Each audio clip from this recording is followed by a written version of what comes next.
I chose this book for us to read because I see value in paying attention to and refining our epistemic practices. I didn't want to go the way of much of modernity, thinking too often that everything is about knowledge. I also didn't want to go the way of some versions of postmodernity that invert that kind of modernity by lapsing into relativism or epistemic nihilism. Maybe it would help if I tried to say that in plainer language. Much of modern philosophy since Descartes, active in the first half of the 17th century, was in the pursuit of certainty. One suggested route to certainty was proposed after another. Just when a philosopher thought that his method, and it was usually all about a method, had achieved that certainty, another came along to show the failures of that proposal. The usual method was a version of foundationalism. Start with beliefs or knowledge claims that cannot be doubted, then find a reliable method to build on that foundation, thereby building an entire edifice of knowledge that we can rely on.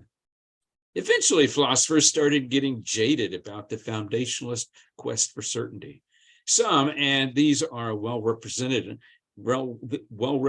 among those most commonly called postmodernists, invert the foundationalist approach. They admit that real knowledge is foundationalist in character. They discerned that no knowledge claims live up to the foundationalist promise. They conclude therefrom that there must be no such thing as knowledge. Opinion? Yeah. Perspective? Yeah. Place for power? Of course. But no knowledge. There are other varieties of postmodern thought.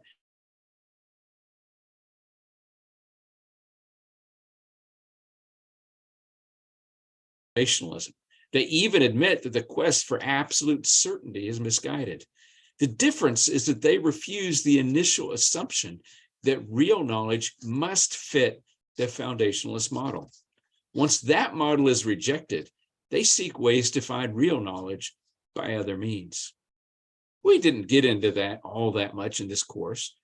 I didn't go into epistemological theories in depth.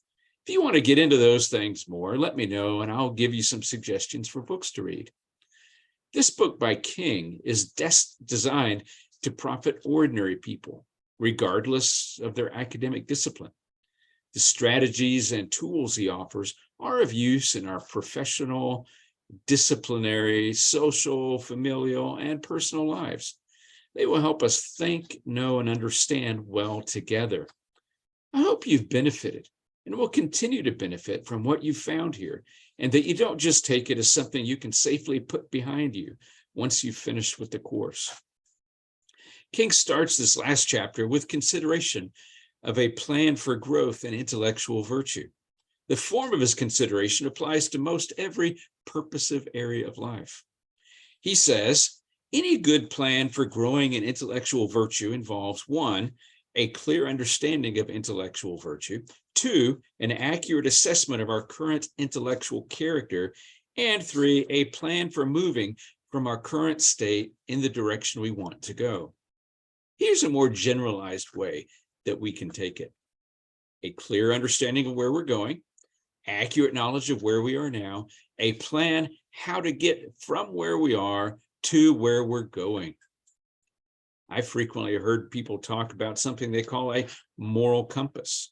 When I was listening to a college president speak many years ago, he said that the education offered at that institution, a small liberal arts college you've probably never heard of, should give all its students a moral compass. If you've used a compass before, you know that because of the way they're constructed, the needle points to the north. Once we know which direction is north, we can identify the other directions as well. If you've ever used a real compass before, however, you know that having a compass is not enough. You need something else, like a map.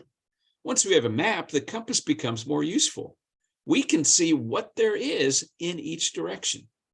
We also need more than a map and a compass. We need to know where we are on the map and where we want to go. If we're in Texas and the map is of Idaho, it might be a fine map, but it's useless to us. We're not on it. We need the skills to figure out which map we're on and where we are on the map. That's called orienting ourselves in space. Once we know where we are, we can then figure the best way to get where we want to go. King's book gives you, figuratively speaking, an idea of where we want to go, what kind of person, with what skill set we want to become. But where are we now? How do we get from where we are now to become the intellectually virtuous person that we've been reading about? On pages 253 and 254, King gives us a nice summary of the intellectual virtues he's addressed, giving their basic characteristics. Here's what he says. There, you can read it for yourself. He says, careful thinkers make serious efforts to avoid falsehood and irrationality. As a means to this, they seek to base their beliefs on good evidence. They attend to the proper rules for assessing evidence. Autonomous thinkers think independently. They do not overly rely on others. They strike out boldly in new directions. They take responsibility for their intellectual projects. Humble thinkers are aware of their intellectual limitations and own these by trying to correct them, correct for them, or to accept them. Self-confident thinkers are aware of their intellectual strengths and own these by exercising and building on them. Honest thinkers tell the truth, or at least the truth as they see it. They avoid lying, bluffing, and other distortions. Perseverant thinkers overcome obstacles to their getting, keeping, or sharing knowledge. They do not give up easily. They persist in their intellectual projects. Courageous thinkers persist despite threats that get in the way of their intellectual projects. They continue in these pursuits even when this is dangerous or painful. Open-minded thinkers transcend their own perspectives by taking the merits of other views seriously. Firm thinkers maintain their own perspectives. They hold on to their well-supported beliefs unless given good reasons for revising them. Fair-minded thinkers assess competing views even-handedly and avoid giving extra weight to their own opinions. They don't deliberately misrepresent others' views in order to make these views seem weak.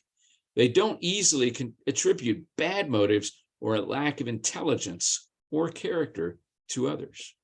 And then finally, charitable thinkers go beyond fairness. They go out of their way to help others formulate the best versions of their views and arguments. They think as well of others' intelligence and intellectual character as they reasonably can. On page 255, King reminds us that intellectual virtues are not just actions, they're also motivations.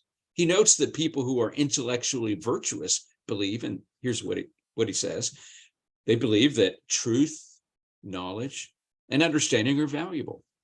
They believe that truth, knowledge, and understanding are valuable independent of their tendency to get us goodies like wealth, credentials, good grades, or prestige. They also believe it is bad for a person to hold false beliefs or to be ignorant about important topics. They also believe the pursuit of knowledge is an important part of the good life. How important are those things to you? Have you noticed how your valuation, your convictions about those things may have changed in recent years? I'd like to add a couple of things here. First, another belief that motivates us. When we are intellectually virtuous, we don't just believe that truth, knowledge, and understanding are valuable. We also believe that they're available. We believe it is possible to attain them. It might not be possible to attain them completely and in every area, but we can attain them significantly in many areas. Some areas will come more easily than others. Time spent in hard labor might be required, but we believe they are attainable. Second, we don't just believe these things. We also have a love of them. We cultivate a love of truth, knowledge, and understanding. We desire them for ourselves and for others. Because we love them, we are willing to put in the time and effort to achieve them. We are willing to pay the price. Down that same page, King adds that those who are intellectually virtuous have these characteristics not just on occasion, not just in philosophy class or some other class, not even just in the immediate context of academia. The intellectually virtuous person cultivates these qualities and desires so as to be characterized by them in all areas of life. They become stable and consistent patterns of our lives in all areas. On pages 258 and 259, King mentions two ways of falling short of being fully virtuous: continence and incontinence. He says of the latter, an intellectually incontinent person understands what is intellectually good. He desires and values truth, knowledge, and understanding. These desires and values would normally produce a tendency to act with intellectual virtue. However, the incontinent person also has contrary desires, desires that compete with his desires for truth and knowledge, and regularly acts on these. Now, of the former, of the continent person, he says an intellectually continent person is in many ways like an incontinent one. She has a good understanding of what is intellectually good. She values and desires truth and knowledge. Like the incontinent person, the continent person also has desires that compete with desires for truth and knowledge. But whereas the incontinent person gives into such contrary desires, the continent person fends them off. She acts as the virtuous person would act, even though she is not yet fully virtuous. Do you notice the difference between the continent and incontinent people? The difference is in the way their desires are expressed. My experience has been that I have mixed desires. I have desires that lead to virtue and desires that lead in other directions. The more I act in accord with the desires leading to virtue and against the desires that lead elsewhere, I am a continent person. Contrary-wise, to the degree I give into my desires that are not in accord with virtue, I am an incontinent person. As one who wants to advance in virtue, I would rather be continent than incontinent. But I would also like to move beyond continence to virtue.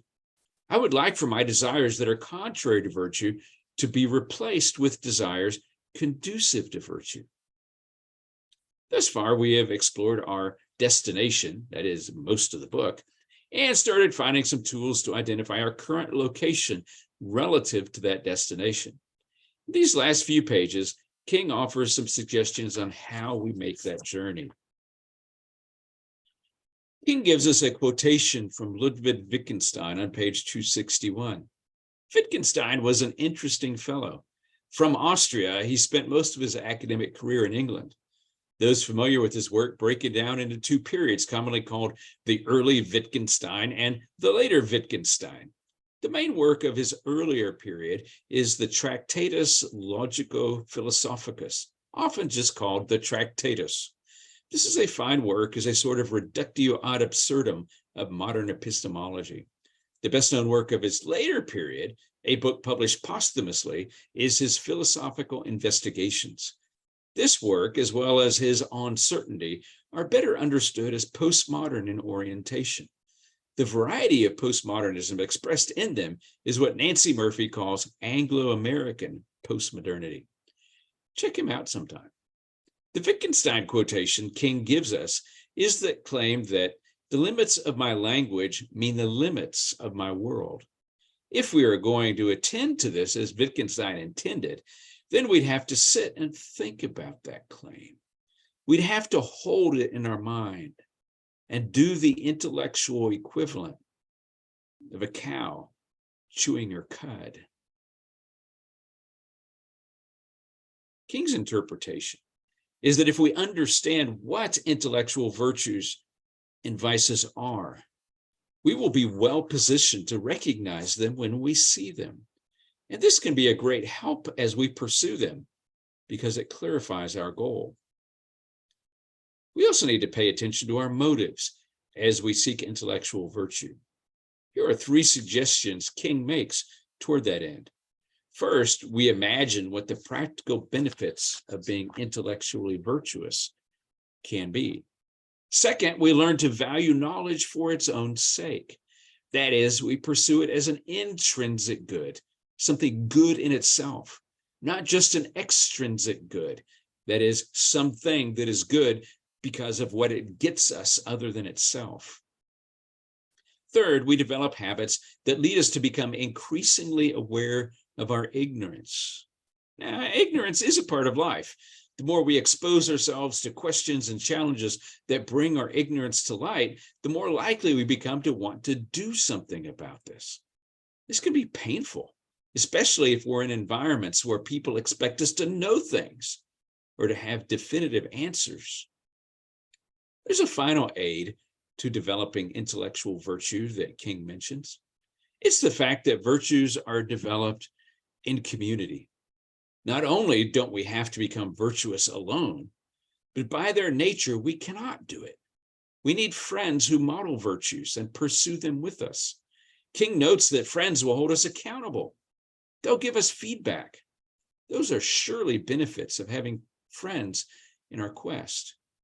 There's another benefit, one I'm sure you've experienced in other areas. When we have friends who are pursuing a goal with us, we encourage each other along the way. We cheer each other on. As we learn from others, King suggests we progress through 3 precepts. Each precept builds on the one before it. He calls the first one Precept A. If you want to become intellectually virtuous, do what intellectually virtuous people do. This precept is primarily about perception and paying attention. We perceive people acting virtuously. We take it and understand it for what it is. We pay attention so we can employ it and deploy it in our own life. Precept B.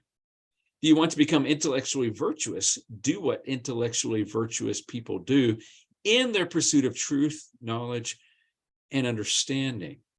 This precept is about putting into action what we see in those who are our exemplars.